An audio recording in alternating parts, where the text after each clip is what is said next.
স্ত্রীকে কষ্ট দিলে স্বামীর জীবনে যে কি ভয়ঙ্কর বিপদ নেমে আসে, যদি এই বিপদের কথা কোনো হাজবেন্ড জানতে পারত, আমার মন বলছে যে পৃথিবীতে এমন কোনো হাজবেন্ড খুঁজে পাওয়া যেত না যে হাজবেন্ড তার স্ত্রীকে কষ্ট দিয়ে কথা বলতো, যে হাজবেন্ড তার স্ত্রীকে আঘাত দিয়ে কথা বলতো। আমি জাস্ট তিনটা বিপদের কথা শেয়ার করব।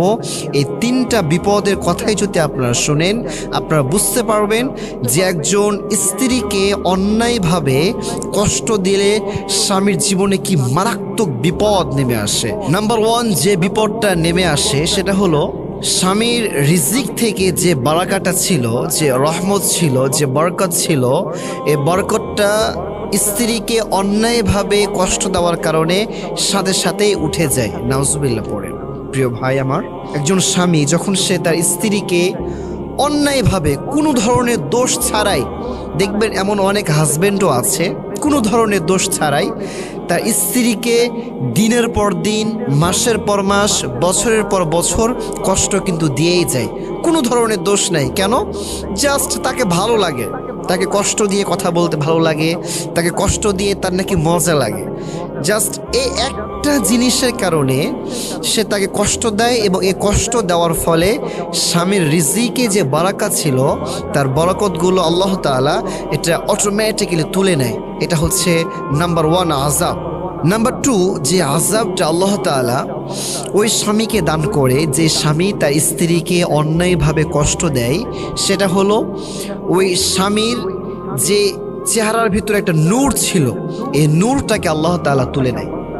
দেখবেন যে স্বামীগুলো তার স্ত্রীকে কষ্ট দেয়, ওই সমস্ত হাজব্যান্ডের চেহারায় কোনো নূর থাকে না, কোনো আলো থাকে না। তাদের দেখলে ওই লোকটা বা ওই ব্যক্তিটা ফর্সা হলেও দেখবেন চেহারার মধ্যে যে একটা নূর থাকে, এই নূরটা খুঁজে পাওয়া যায় না। কারণ সে যখন তার স্ত্রীকে কষ্ট দেয়, আঘাত দেয়, তাকে ব্যথা দেয়, তখন আল্লাহ তাআলা তার চেহারা থেকে ওই নূরটাকে তুলে নেয়। নাউজুবিল্লাহ পড়ে। এবং তিন নাম্বার, যে আযাবটা তাকে ফেস করতে হয়, যে শাস্তিটা সে ভোগ করে, যে বিপদের সে সম্মুখীন হয়, সেটা হলো ওই স্বামী তার নিজের যে মেন্টালি একটা পেস ছিল, মেন্টালি যে একটা প্রশান্তি ছিল, এই প্রশান্তিটা সে হারিয়ে ফেলে। যে হাজবেন্ড তার স্ত্রীকে অন্যায়ভাবে কষ্ট দিবে, অন্যায়ভাবে আঘাত দিবে, ওই হাজবেন্ড সে মেন্টালি কোনো শান্তি খুঁজে পাবে না, কোনো আরাম সে খুঁজে পাবে না। সে যে জায়গায় যাবে সে জায়গায় শুধু অপমানিত হবে, সে সেই জায়গায় শুধু অশান্তি ভোগ করবে।